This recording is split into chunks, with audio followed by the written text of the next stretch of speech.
sahabat Talenta dan sahabat Rema yang terkasih, kita jumpa lagi hari ini Kamis 23 November 2023. Renungan kita ambil dari Injil Lukas bab 19 ayat 41 sampai dengan ayat 44. Damai sejahtera saat derita. Sahabat Lentera dan sahabat Rema yang terkasih, rasa kecewa dan sedih adalah bagian dari sebuah perjuangan hidup. Ketika kita berusaha memberikan sesuatu yang terbaik, entah itu dalam keluarga, dalam hidup bersama, ataupun kepada orang-orang yang kita kasihi. Kadang-kadang apa yang kita buat, yang kita anggap sudah baik, maka orang lain kadang-kadang salah untuk menafsirkan, salah menerima, dan salah untuk mengerti apa yang kita buat yang terbaik bagi mereka. Suatu contoh misalnya, dalam keluarga, seorang ibu sudah memasakkan masakan yang paling bergizi, yang paling sehat, misalnya sayur-sayuran, kepada anak-anak dan pada keluarga yang lain. Tetapi niat yang baik tadi memberikan makanan yang sehat pada keluarga disalahartikan bahwa ibu ini pelit, ibu ini terlalu hemat, sehingga memberikan makanan-makanan yang dianggapnya kurang bergengsi, kurang lesat dibandingkan misalnya ketika disajikan daging-dagingan dan sebagainya. Kira-kira itulah contoh bagaimana memberikan sesuatu yang baik tetapi orang lain tidak dapat menerimanya dengan baik maksud dan tujuan kita. Demikian pula Tuhan Yesus pada hari ini dalam Injil meratapi kota Yerusalem. Pertanyaan kita adalah, mengapa Tuhan Yesus meratapi kota Yerusalem? Tentu ada sebab musabab kenapa Tuhan Yesus meratapi kota Yerusalem. Tuhan Yesus meratapi kota Yerusalem karena penduduknya itu menyalah tafsirkan, salah mengerti akan kedatangan Yesus sebagai Mesias. Yesus dianggap sebagai Mesias yang akan membebaskan mereka, itu betul.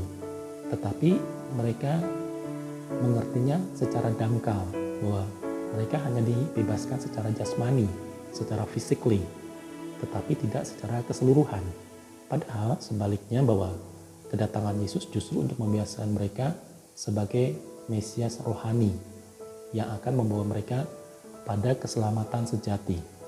Dan ini yang tidak mereka mengerti.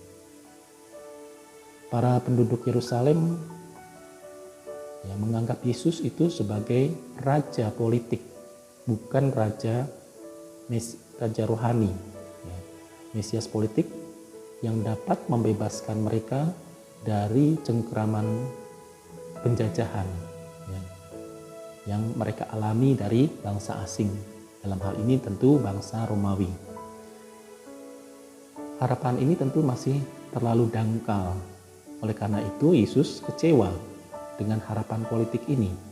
Walaupun tahun ini merupakan tahun politik, kita akan mengadakan pesta demokrasi. Tetapi berbeda dengan penduduk Yerusalem. Mereka hanya mengerti kedatangan Yesus itu sebagai kedatangan raja yang akan membebaskan mereka secara politik.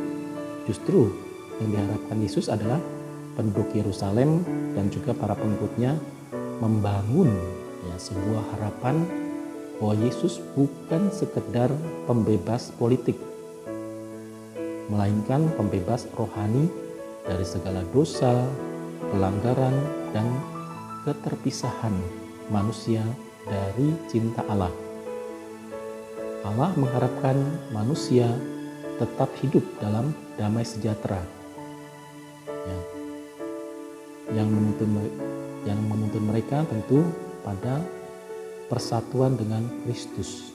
Dan hal inilah yang sebetulnya menjadi sebuah kesedihan bagi Yesus. Mereka itu tidak sampai dalam pengertian atau pengharapan itu. Maka Yesus menangisi kota Yerusalem bukan pertama-tama menangisi kotanya, tetapi menangisi sikap penduduknya yang menerima Yesus itu hanya secara dangkal, tidak mendalam, tidak secara rohani, ya. Bahwa Yesus mampu membebaskan mereka secara rohani, dan itu akan membebaskan mereka juga sebetulnya dari belenggu penjajahan secara jasmani. Sahabat Lentera dan sahabat Rema yang terkasih, damai sejahtera dalam batin memampukan kita manusia menumbuhkan pengharapan. Jadi damai sejahtera itu bukan secara luaran atau secara fisik, tetapi mampu hidup dan tumbuh dalam batin kita. Dan disitulah kita mengerti bahwa rencana dan kehendak Allah untuk membebaskan kita. Demi apa? Datangnya kerajaan Allah. Seperti dalam doa Bapa kami, ya, datanglah kerajaanmu, jadilah kehendakmu di bumi seperti di dalam surga.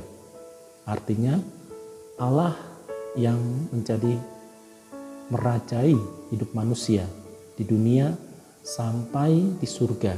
Jadi Allah merajai hidup manusia bukan hanya di dunia, tetapi juga sampai di surga. Maka manusia berada dalam genggaman Tuhan, dalam cinta Allah, atau hidup dalam rahmat Allah.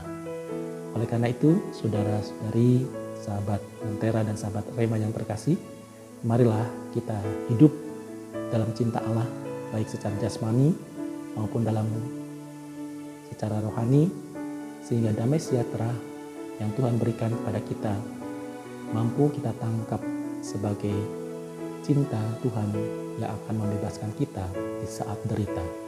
Tuhan selalu memberkati dan juga menaungi kita. Keluarga Kudus, doakanlah kami. Tuhan memberkati Bapa dan Putra dan Roh Kudus. Amin.